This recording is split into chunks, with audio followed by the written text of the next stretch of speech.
Hola queridos amigos, nuevamente con ustedes, su doctor Maximiliano, el médico que ha trabajado en los Andes, la Amazonía, la costa de Ecuador y también en la Federación de Rusia cuando recién empezaba hasta el año 97.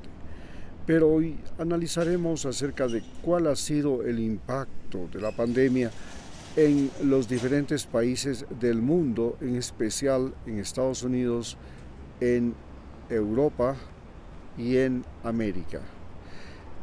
Empezaremos diciendo que el impacto de la pandemia fue mayor en Estados Unidos en lo que se refiere al número de personas afectadas, sea como muertos o como enfermos.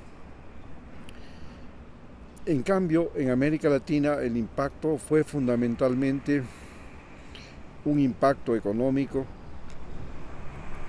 porque fracturó lo que se llama el tejido social. Cambió la forma de comunicarnos, la forma de atender, la forma de estudiar, la forma de trabajar en América Latina. En cambio, en Europa el impacto ha sido fundamentalmente psicosomático. Bien, ¿cómo han reaccionado el mundo a este fenómeno de la pandemia y la pospandemia?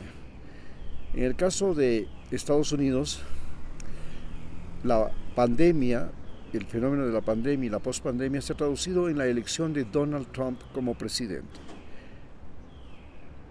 Esta elección de Donald Trump como presidente en Estados Unidos nos recuerda a lo que pasó en Europa luego de la Primera Guerra Mundial y de la pandemia de la gripe española, que es una epidemia que se originó en Siberia y los norteamericanos atacaron el norte de Siberia, la parte occidental de Siberia, pretendiendo apropiarse desde Alaska del territorio siberiano en una guerra con Rusia, en una guerra de invasión, que la perdieron y de regreso trajeron la gripe española.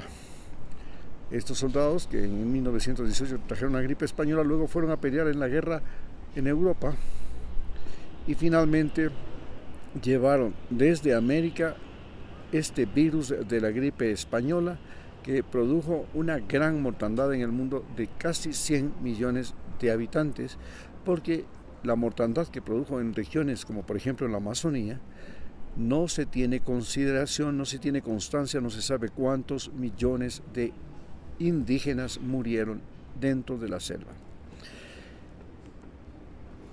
Luego de la pandemia y de la Primera Guerra Mundial, Alemania cayó en una recesión. Fue obligada mediante el Tratado de Versalles a pagar una indemnización de guerra. Eso produjo un colapso de la economía y de la sociedad que permitió a Hitler surgir algo similar a lo que ha pasado en Estados Unidos.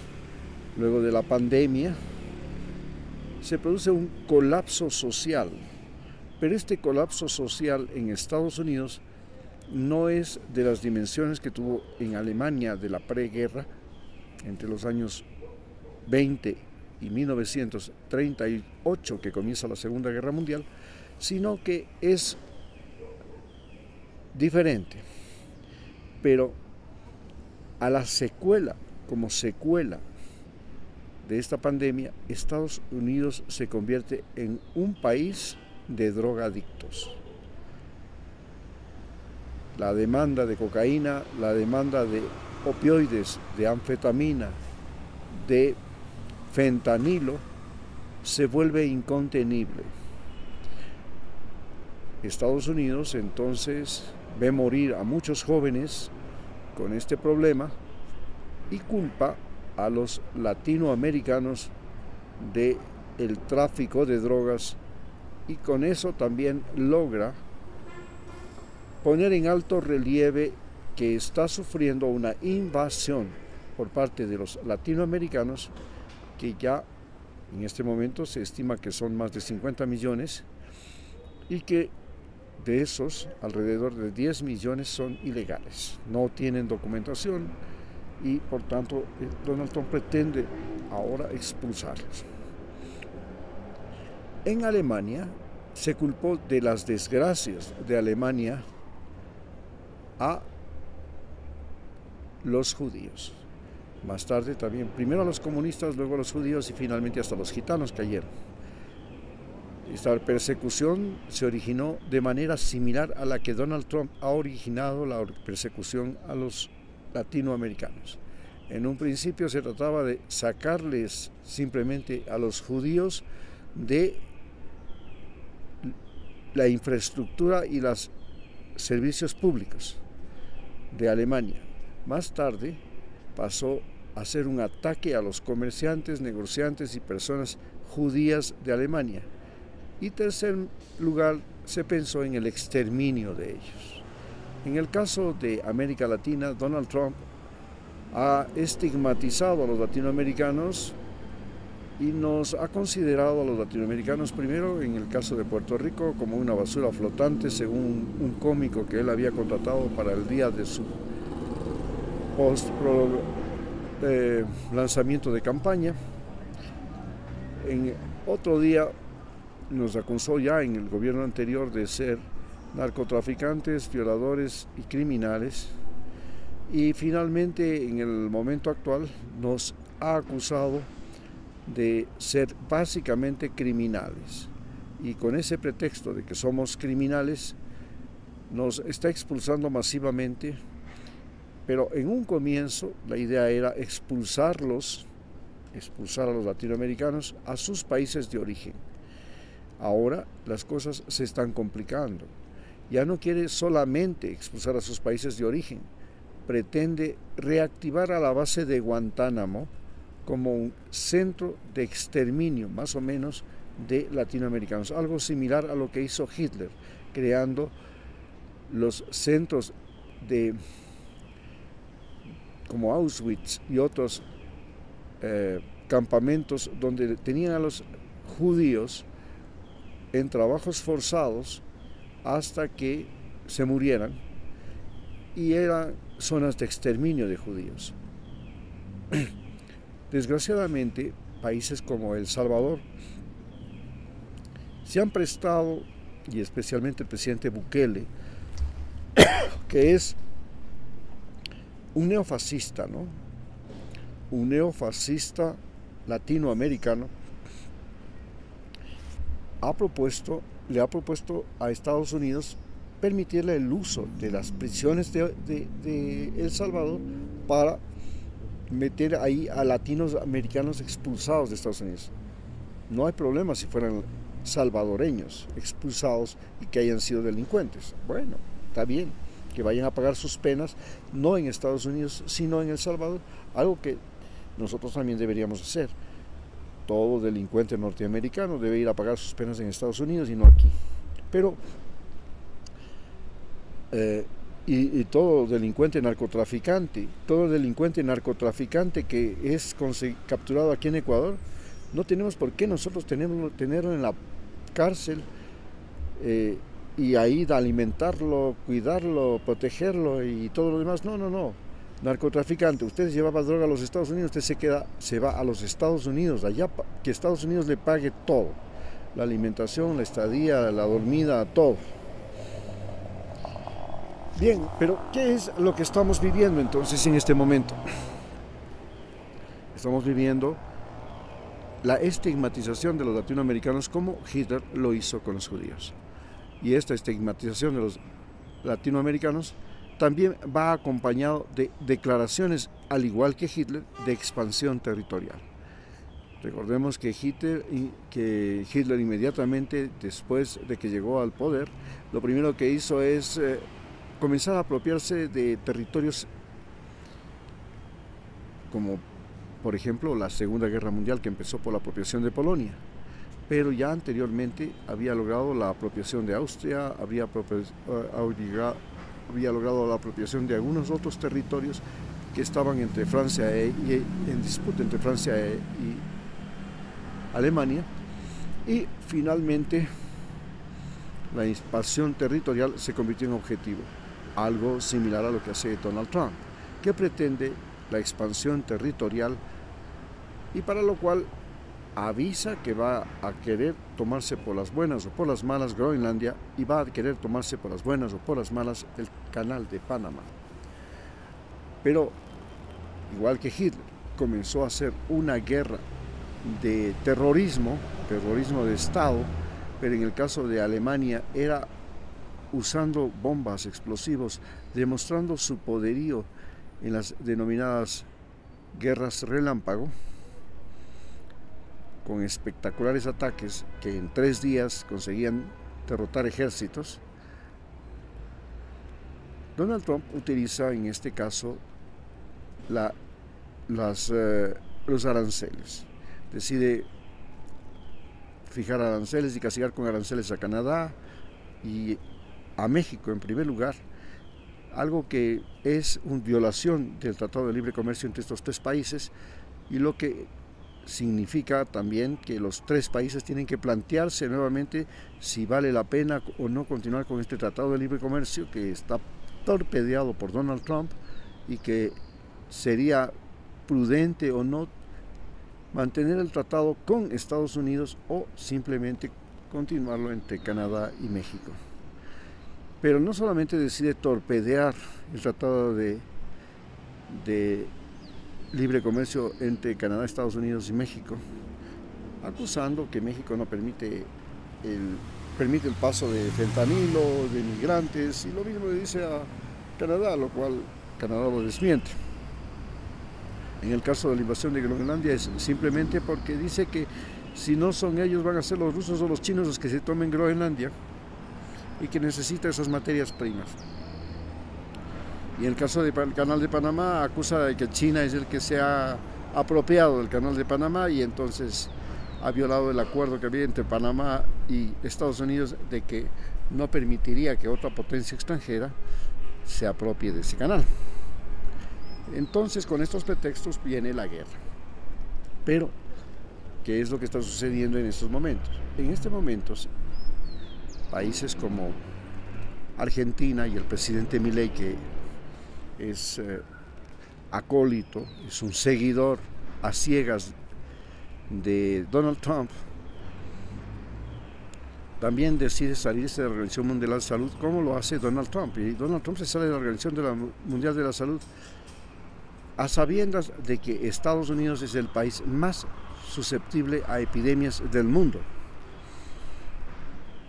y que Estados Unidos además es el mayor contribuyente de la Organización Mundial de la Salud, lo cual significa que la Organización Mundial de la Salud se verá muy afectada en su ayuda a países en vías de desarrollo y países pobres, que son los que más demandan de su auxilio. A su vez, el presidente ecuatoriano Daniel Noboa decide ponerle aranceles a México, algo que Estados Unidos propuso, intentó, pero cuando la presidenta de México le dijo: usted me pone aranceles, yo le pongo aranceles. Entonces acordaron que iban a militarizar la frontera para evitar el paso de fentanilo y de migrantes. México ha movilizado 10,000 soldados a la frontera con Estados Unidos, pero en realidad la razón por la que la presidenta de México ha movilizado los soldados a la frontera de México es porque Estados Unidos amenaza con invadir México para capturar a los terroristas de los carteles del narcotráfico mexicano, y eso significa invadir territorio mexicano. Y entonces la presidenta de México le ha dicho: usted invade territorio mexicano y se va a topar con 10,000 soldados mexicanos que están dispuestos a enfrentar a las tropas norteamericanas que invadan México. Es decir, es una movilización previa a una confrontación armada entre México y Estados Unidos. Por supuesto, México ya sabe que Estados Unidos le quitó el territorio, gran parte de su territorio, y que eso sucedió en los años 1850 y que eso no se va a repetir.